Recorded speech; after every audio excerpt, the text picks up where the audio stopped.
Hello and welcome to the Food Fight podcast from EIT Food, exploring the greatest challenges facing the food system and the innovations and entrepreneurs looking to solve them. I'm Matt Eastland.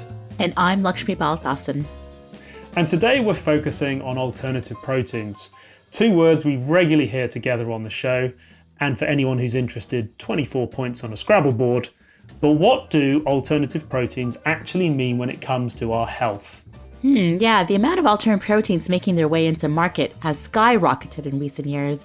And to us, it's really exciting, from plant-based to insect to 3D printed proteins, the options are just getting larger and of course tastier. But are they really good for us? And are we asking the right question when it comes to alternative proteins and our health? I'd like to welcome Dr. Simone Frey, the founder of Nutrition Hub, a food think tank and Europe's largest community for nutrition experts based out of Berlin.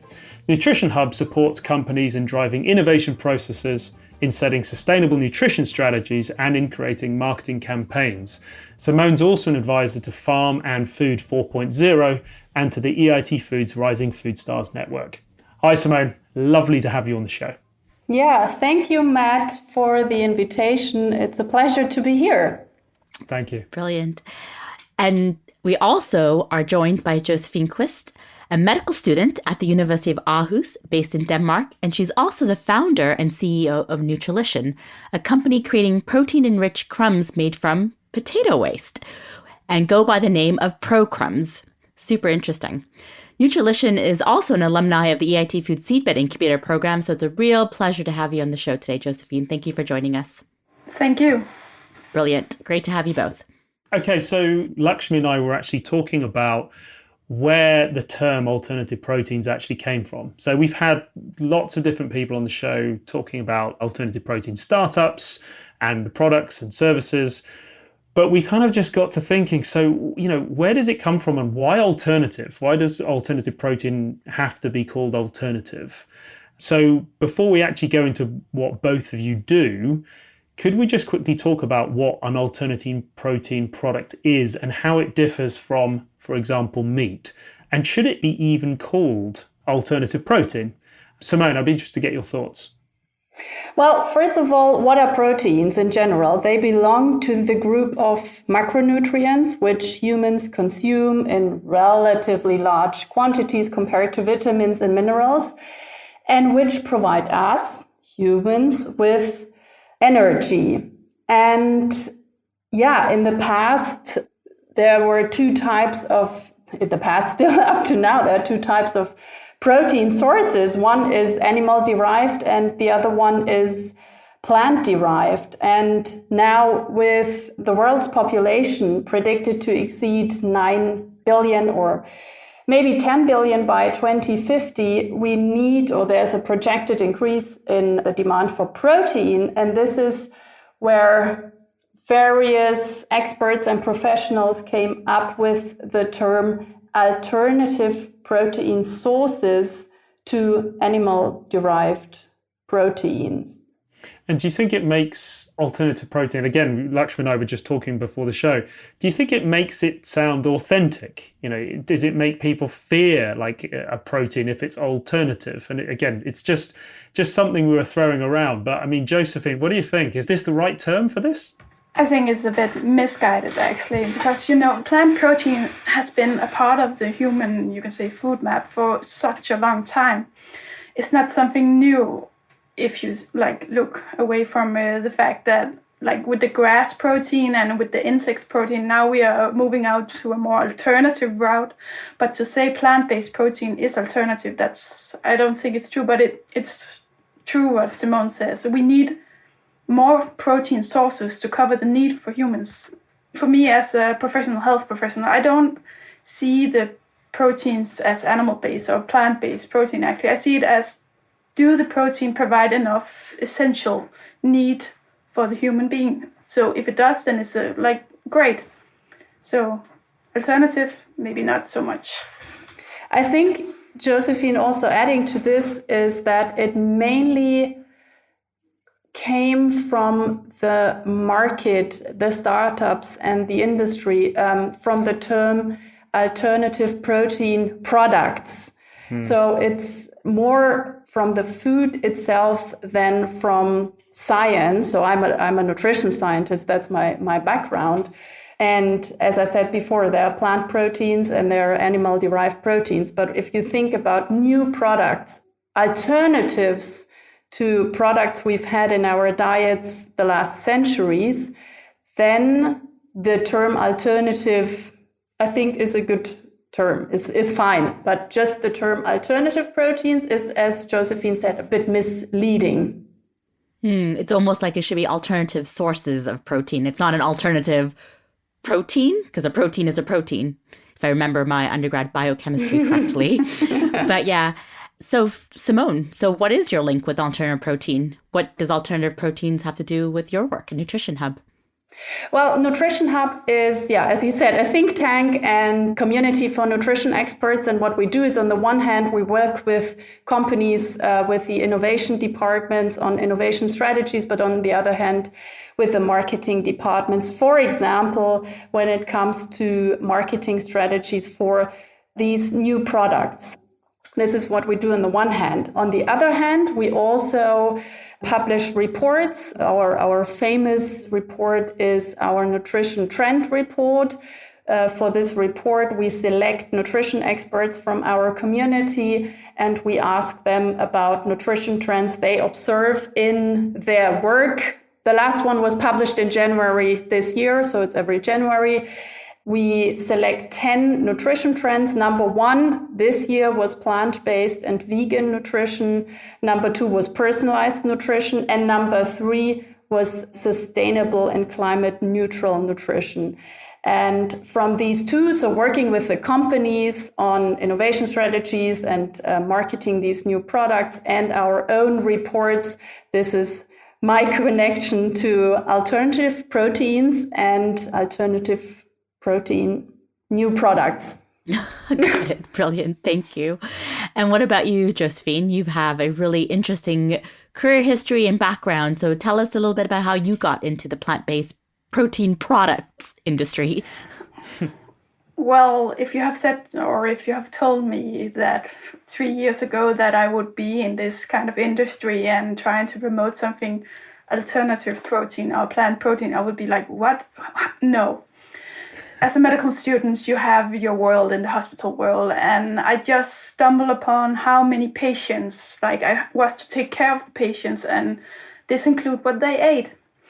And to see plate after plate after plate with potato mass just thrown out or gravy, and then if that didn't work, then they would have the drinking yogurt. And I was like, well, this cannot be, like, you need proper fuel for the body to heal. So why is it that we don't have other solutions?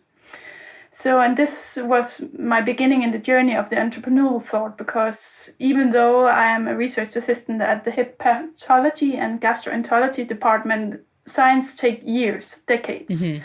And for me to do something where I could see, like, this, it's not a quick fix, but what I ended up doing was actually creating a protein enrichment. There are so much protein enrichment in the form of animal-based proteins. So what could I do differently than what was done before? And then I stumbled upon the potato waste firm here in Denmark, and they were claiming that this was a quality plant-based protein, that this was actually something that could cover the need. And I was like, this is amazing. How can we use it? And when I got it in my hand, I was like, this gray powder that didn't taste very good. And I was like, well, it's not going to work. You have such a low appetite as a sick person. So to force them eat something that is like almost to eat dirt almost, I was like, no, it's not going to work. So I began collaborating with different technological institutes here in Denmark and went out and testing and nursing homes and hospitals and worked with the kitchens for the hospitals to how can we protein enrich food with plant-based protein which has quality and still have actually a proper taste, a delicious apple cake or something like that. So this is why we are promoting programs right now and why Nutrilution is actually started. That's amazing. What a need that you've spotted there. And can I just clear up? So you obviously saw the need because there was lots of potato waste, but you're enriching the potato with protein, or you're somehow managing to extract protein from what is essentially a carb. How it's an enrichment, is it? Yeah, well, the thing is, a potato is 99% carbs, so there is 1% protein. But if that protein that was beforehand thrown out or given to the pigs, the company found a solution to actually extract the protein. And what we do in Nutrilution is actually we take this excess of protein and put it in a food matrix to provide it, to give an ingredient kind of feeling to, and then we work it in the hospital, nursing and care home facilities. Amazing. Oh, wow. That's amazing. Well, why don't we talk about the quality then and get into the topic about health? So, I mean, you've already started to pick this up, I think, between the both of you. But so I'm assuming, therefore, that not all proteins are the same in terms of nutritional value. So in the alternative protein space, are there ones that you kind of rank higher? It sounds like there is a scale here on plant-based proteins that you're going to say, well, this one is actually high quality, this one maybe not quite as high. Is that fair? Simone, what do you think? Well, yes, there is a scale, there is a ranking, and we have to add to this ranking. The ranking is the biological value. And there is a ranking because, yes, research has been able to identify which amino acids are in which source of a food. And now when we speak about this ranking, we are speaking, or it refers to the natural form of that food. So we speak about potato, it's an egg, it's a piece of meat, it's not a processed food. This is not applying to alternative protein products that are on the market. Mm-hmm.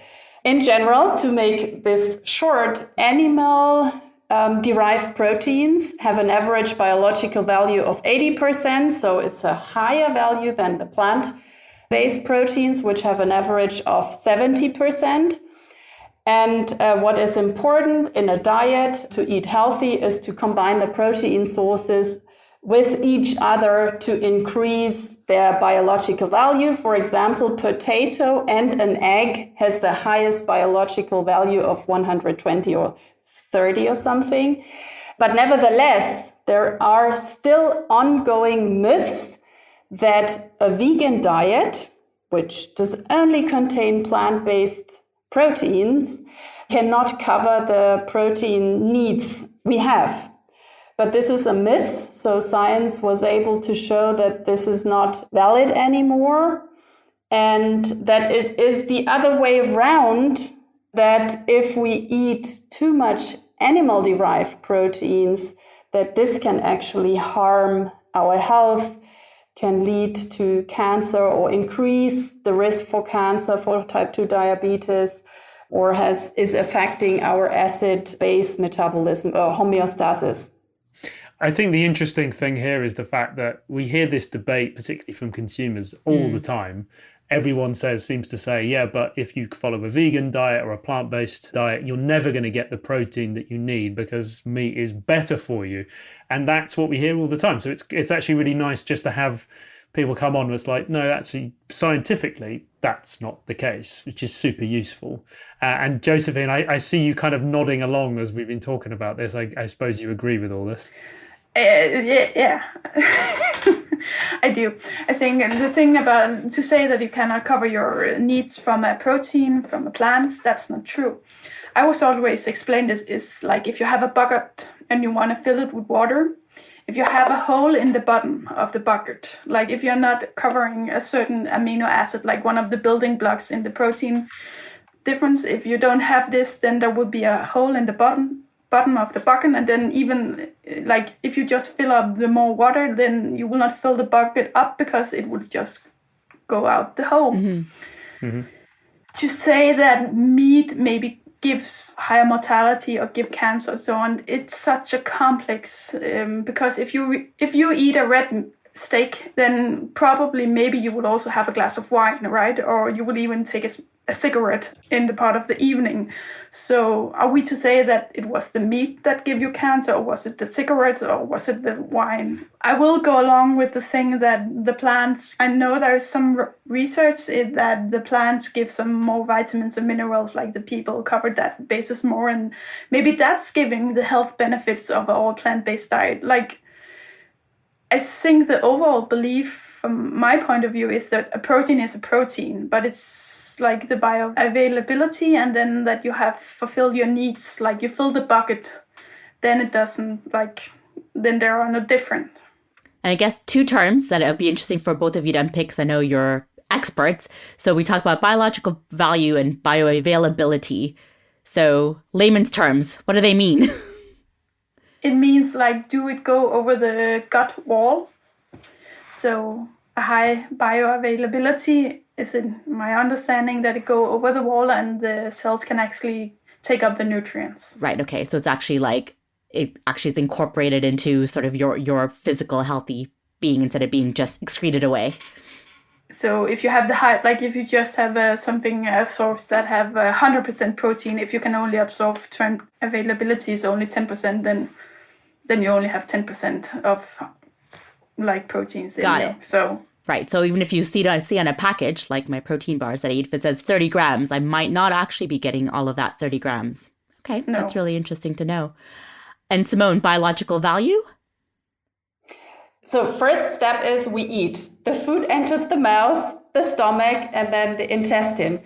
And it's not like 100% of the food is incorporated into our body. That's bioavailability. It's only a certain percentage.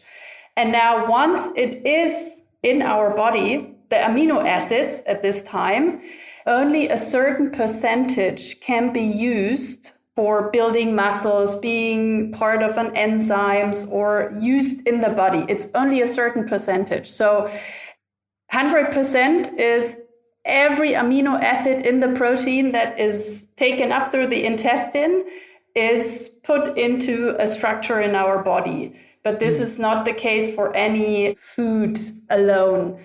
It's on average 80% for animal proteins and 70% for plant proteins. Got it. Okay, That's the quality of proteins. So, Josephine, do you know what is a very low quality protein source? Wheat or something like that, right? Wheat protein, for example. Yeah. Wheat protein. Okay, so wheat protein is low bioavailability. Yes. And at the same time, very important if you follow a vegan diet to combine it, for example, with legumes and other. It's complicated, but we try to make it simple.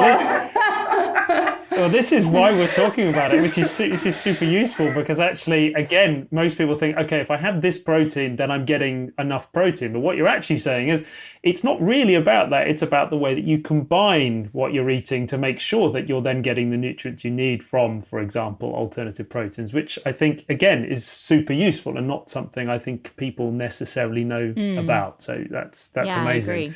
And you were talking before about, you were saying, okay, well, this is just the protein we're talking about. We're not talking about it as a product. But I was wondering if we could talk about alternative protein products in terms of their health or benefits or not. So, I mean, we know that there are a whole variety of variations in processing methods. So you take your kind of raw protein, you process it, you add salt, you add fat. How, as a consumer, do we know that an alternative protein product is good for us? And is there anything we should be looking out for? Josephine, what do you think? Yeah, how do you decide? Because I know you are really big into health and fitness. Yeah. Well, Or do you just go raw protein, raw all the protein? time? No, I'm not. I'm a student also, so something about the thing. You can be promised a lot. Like, there are so many products who promise you the world that they have the best protein, like the best protein, that this is the highest bioavailability, that this is what I think is important for you as a consumer is to find protein sources that works for you. So if you love beans, legumes, if you love like getting your protein from dal, Indian food or something like that, then do that. And don't get caught up in the argument that this is better than this. Like, just what works for you is generally the thing I think is best. As a medical professional, I would say, please do make sure to have some kind of vegetables and fruits in your diet. Like if you have a protein source, like, and if you want to eat more plant-based, then get it from different sources and have some vegetables, have some fruits, and cover your needs in that way. And then don't worry about like a 2% better like bioavailability. That wouldn't be like beneficial for no one. Yeah. So a diversity of protein sources in your products is super helpful. Thank you for that. And don't fall for the thing like this is better than this. It's so not that simple. Yeah, unless someone's created some sort of new amino acid that we don't know about, incorporated into a protein. You're right. Yeah, we have the basic building blocks. Yeah. What about you, Simone? What do you think? Do you think there's a specific product or source of alternative proteins currently right now that's better than the status quo meat? Ooh, better than the status quo. So first of all, let's start with a product and an alternative that has been in the market for a long time, and that's milk and plant-based alternatives, which, by the way, in Germany, they cannot be called milk anymore. So I'm not sure if that's all over Europe the same thing. But you can in Denmark too. Yeah, so in Germany, they are called a plant drink made from almonds, for example. So if you think about milk from cows, it's a quite simple product because it's always the same. It has the same amount of protein, same amount of fat, maybe low fat, but it's a standardized product and it is the same all the time. That means it is also easy to put it into the official recommendations for a populations, the dietary recommendations. And this is why milk, for example, the German Nutrition Society gives recommendations about milk and how much we are able or we should consume. Now, when you think about plant-based alternatives, we have a drink made from almonds, we have a drink made from oats, we have now startups like Fly Foods with a drink made from peas.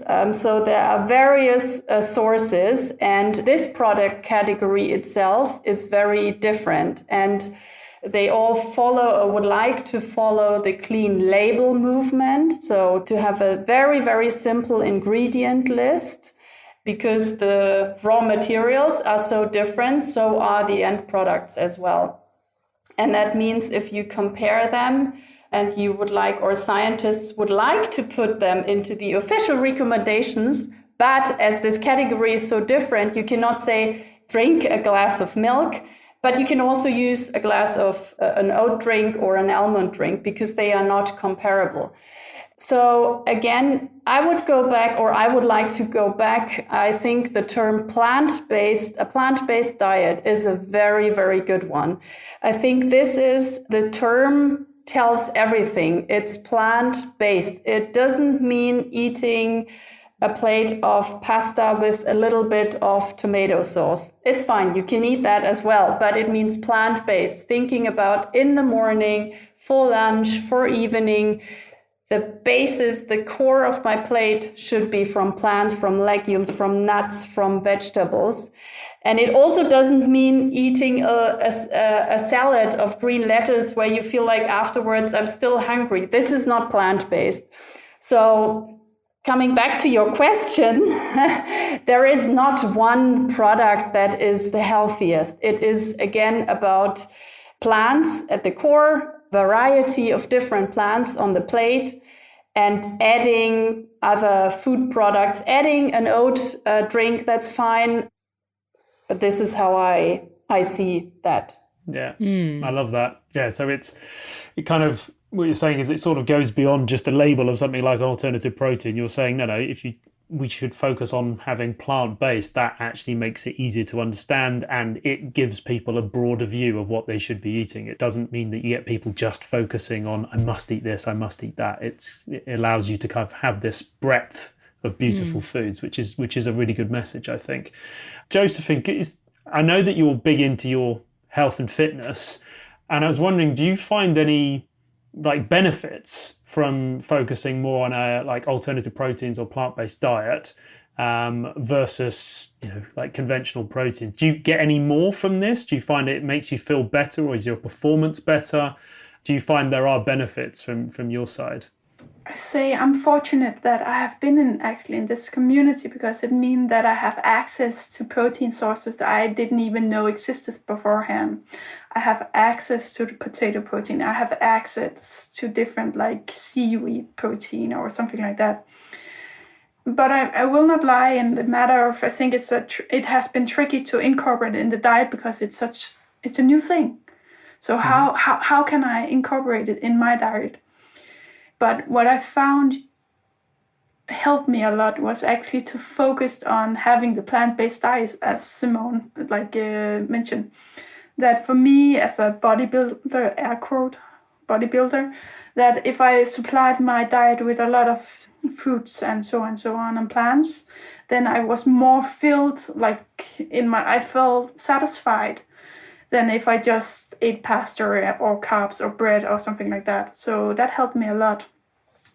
And I ate a lot of eggs, I would say. That also actually, but and then a lot of broccoli and so on. I wouldn't recommend broccoli and chicken. It's then it's more exciting to have some alternative plant-based protein sources. Yeah.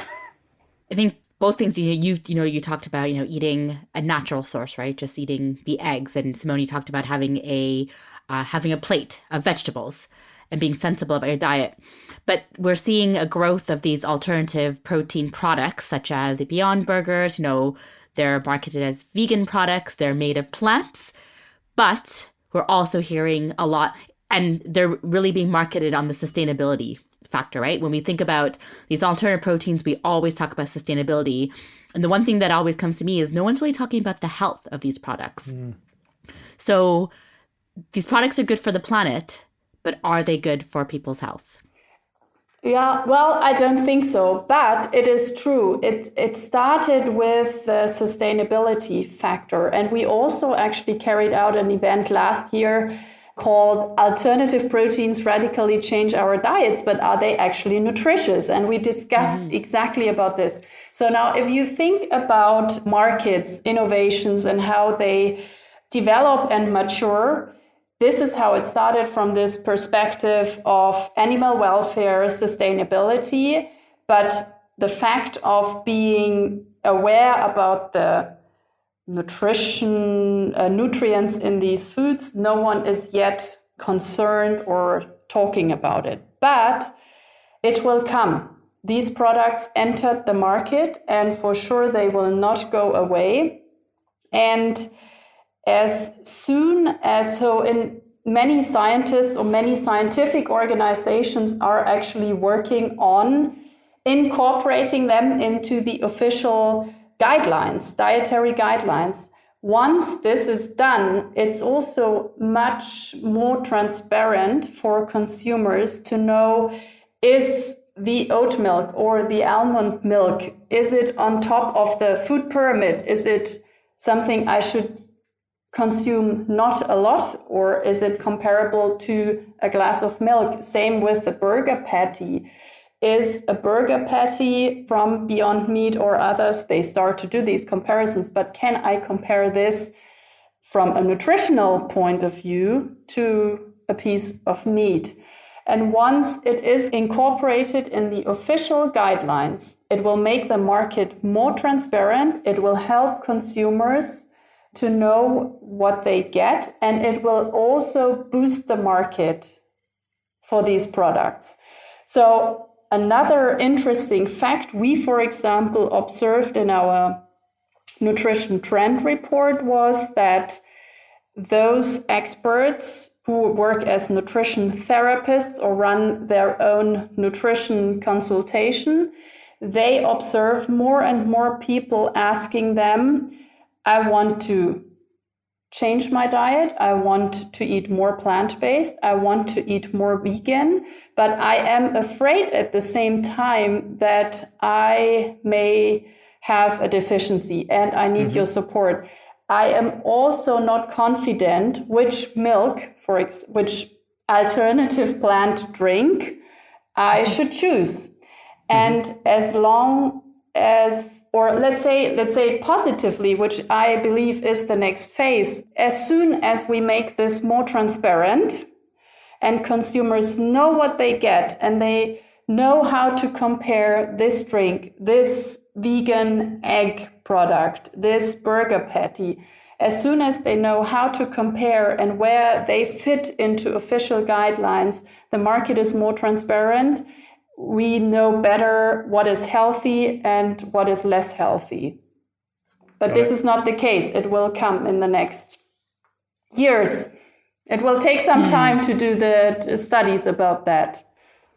Yeah, and I guess consumers are becoming more and more aware about what alternate proteins mean. And like you said, people asking the questions, right? Like, is this what's equivalent to my daily consumption of milk? And so Josephine, it's really interesting that you were saying that you became an accidental entrepreneur, and being a doctor, you saw the need of healthy diets for your patients and alternate proteins playing a role. So is this something that you did on your own, or like Simone was saying, do you kind of see the healthcare profession and becoming aware of these different protein sources and being able to advise, or is that really a job for the nutritionist like Simone? Unfortunately, in the Danish system, there is a downsizing of dietitians in the hospital setting. And this is such a shame, actually, because there are more and more research that if you are malnourished when you come into hospital, you are admitted twice as much, you have a higher mortality rate, you this and this and this. What I was so baffled about was when I presented this patient isn't eating, what can I offer them? And I was just stuck this drink in my hand, like the drinking yogurt, and they were like, give them this. And then when you try to give it to the patient or the elderly or whoever I came upon, they were like, oh, it doesn't taste that good, and can we please not? And so they try, it's a very experimental phase right now in the care setting, that they try to supply the meals with plant-based options, and they're trying to make meal plans where it's only from plant-based. But the thing is, and what is so interesting, they can't get it up to the level they need to actually with the product they have in hand. They can't give the protein need to the patients with the product they have at hand. So I think it's necessary, if we want to have this as a more environmental friendly setting, that we need these kind of products. We need these kind of alternatives, because if you have it in your and the thing, for healthy people, eating a whole plate of food, it's enjoyable, it's easy, it's nice. You want to have that whole plate of a mountain of food, but when you're sick or when you're elderly, it's just too much. So for me to work in this kind of space, I'm looking for protein alternatives. Then I think it's the right term to use it, because we need this kind of products to be sufficient. If the people, and I can say even with animal-based product, it's a problem. They don't get enough protein. So if we want to do it with plant-based product, then it's really we need more solutions. Which is why I'm in the game, because I want to, give this. You're leading the way, definitely. So definitely watch this space.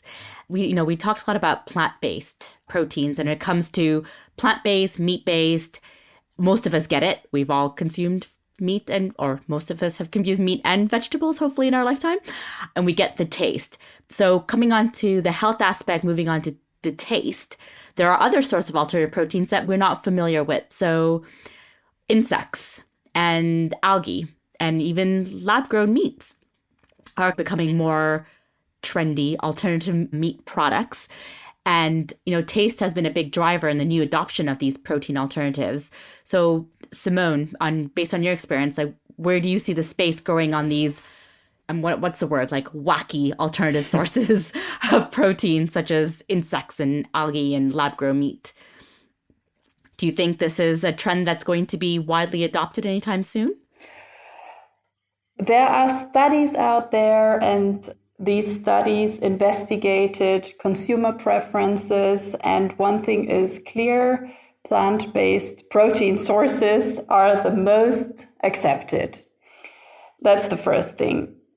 So second, about insects or algae, this depends on certain regions, or you've been growing up in Asia, then you're used to eat algae.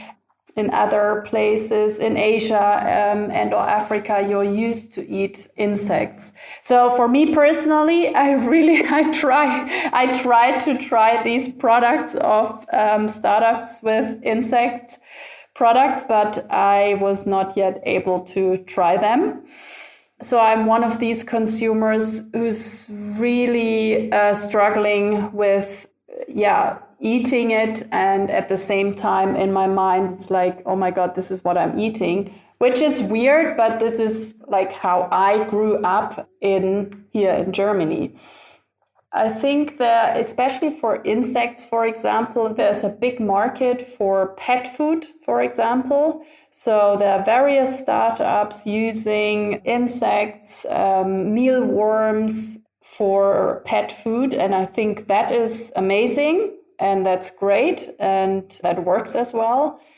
And keeps me out of the loop there. I've actually had one of our startups' burgers made from insects, actually quite tasty. I was surprised. So I've been on the receiving end of that. And what do you think the industry should do to kind of drive adoption here? Do you think they should be really pushing on the sustainability benefits, the health benefits, or what is it the industry can do more to kind of encourage more and more people to be adopting alternative proteins? Josephine, what do you think? I agree with Simone. I think the culture is where it all starts. I have been approached for the startup with the insects, and for me, I don't have a problem actually eating it, and I think it's a fun taste. But whenever I try to present it, for example, the kitchen staff, they are very much like, no, we couldn't, no, you have it in this product, we cannot, like, it's a bit sad to see how much appalled they are, because but again, it's their generation in Danish, like, they didn't eat insects. They haven't the history with it. Maybe in the future, if it's like marketing right, or maybe in the patty, that could help. I know the target group was 20, 30-year-old men that was like, oh yeah, of course you can eat this, and so on and so on. I think maybe Simone, you know more about the groups that would eat it. But maybe when they grow up and they have the options that they, and also when the price maybe goes a bit down, right now it's quite expensive, that maybe we can see a movement towards actually using insects. But as it is right now, I think it's a very, very, very hard pitch. And do you think as well within this space that technology is going to be playing a big role? We see a lot about like 3D food printing. And Josephine, I was just wondering, given your research and the sort of patients that you're dealing with, I'm wondering, can you see a time when you will 3D print, let's just say a burger, for example, which has got all the right ingredients in it, including alternative proteins, which is tasty, which is delicious, which is, accessible to that particular patient. Can you see that playing a role in the future? I know it's on the way. They are actually doing research on this, and they have machines for it. What I question is if they can afford it. That's the thing, because it's not the same in all of Europe, but in Denmark you have the government supporting the hospital. So can we afford it?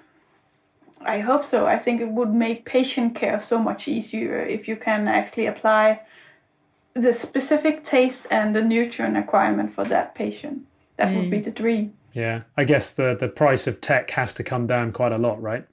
at least for the Danish hospitals. Yeah. And also the price of alternative proteins. I think you make a really good point. Yeah, that's the thing. A lot now. Yeah, right. Like the price of the nutrients again. Like for the insects, I have been approached. I have been company trying to pitch me, oh, can you use this in some kind of way?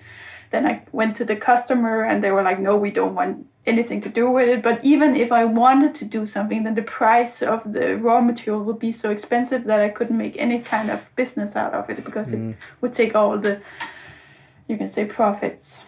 But sometimes it's not about what makes profits. So if you have, for example, I think the whole environmental game is not for profits, right? So maybe someday. So with alternative proteins, we've got to nail price, we've got to nail taste, and we've got to nail sustainability, and I guess accessibility as well, as all of those things together, which is not easy.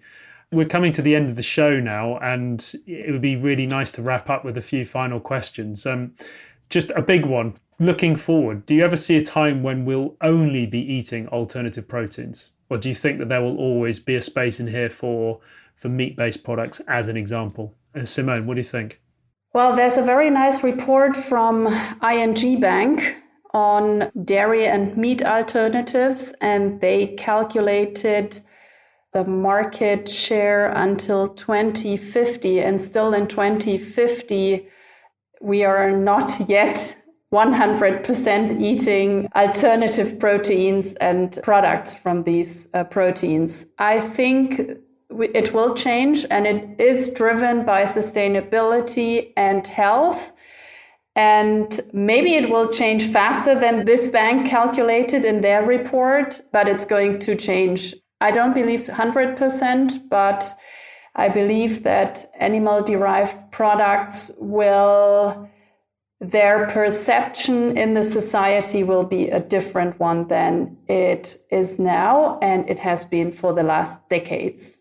For the last decades until now, meat and fish is a luxury. It's not a luxury product, but you use it if if there is a celebration and there's a birthday, there's a party, there's something. Many cannot imagine that you would do something without these products. And I think this is going to change. That's interesting. Thank you. And Josephine, do you agree?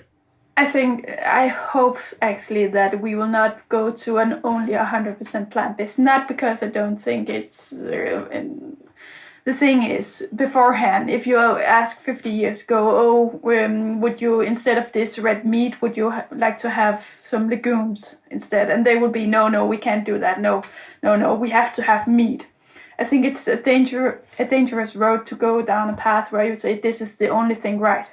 I definitely think we should be more about the plant-based diet. I definitely think this should be the majority of our diet, because it's research says so. Like, it should be.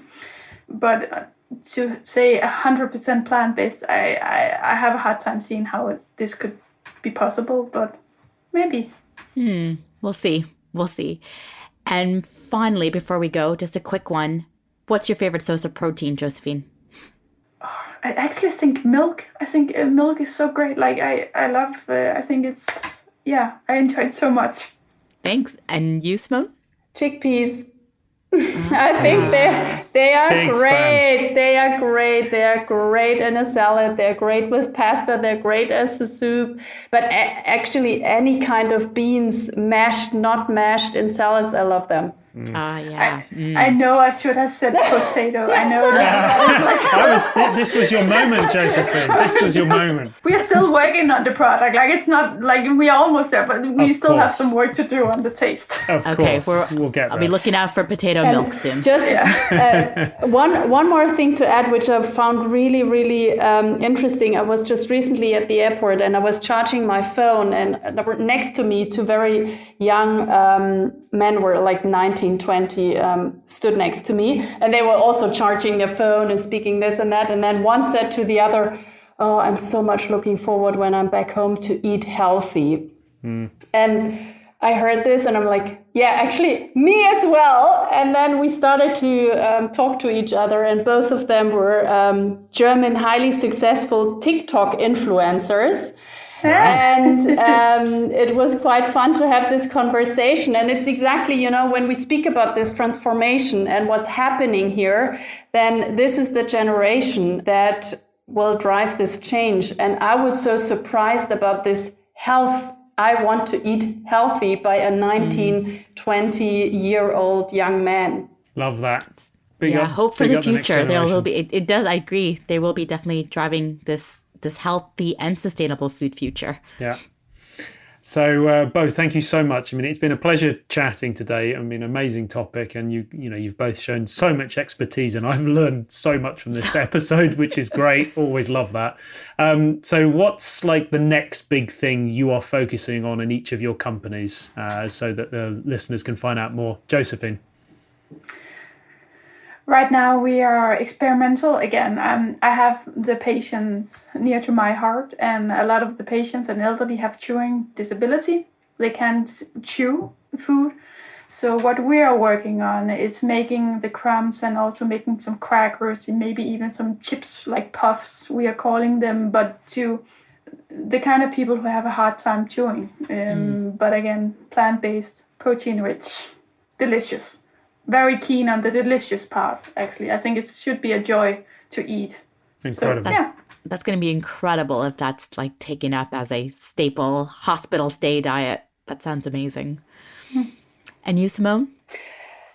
Yeah, well, what we want, or what our mission is, we are fascinated about nutrition and its effects. And we know we have all this data. We know that poor diet is a factor in 1 in 5 deaths. We know that if we eat healthy, we can live longer for around 10 years, every one of us. And there's so much data, and still we often eat so unhealthy, and people don't know about this. So what we want as think tank, as community, we want to become the organizations where companies can actually transform into this future, where journalists approach us, which they already do, and they can have insights from experts, and also politicians and working with political organizations. So we want this data, which is there, that it finally is applied, and we make this decade until 2030 what it should be. It should be the transformative decade. So 9 years to go for the global goals. So This is what we want to do. Wow. Super ambitious. I love it. Yeah, very, very worthy. And, we wish you both the most success in the world, because it's incredible what you're both doing. So congratulations. And where can listeners go for more information about you and your companies? On our website, nutrition-hub.com or .de. Great. Thank you. Josephine? Nutrilution.eu would be the best place to go search for knowledge. Perfect. Brilliant. Thank you both. Thank you both so much. Really enjoyed listening to all of your views. So I'd just like to say, Josephine, thank you very much to you. You're welcome. I enjoyed it. Great stuff. And Simone, big thanks to you too. Thank you very much. This has been the Food Fight podcast. As ever, if you'd like to find out more, head over to the EIT Food website at www.eitfood.eu and join the conversation via hashtag #EITFoodFight on our Twitter channel at EIT Food. And if you haven't already, please hit the follow button so that you never miss an episode. That's it for now. Thanks for listening, everyone.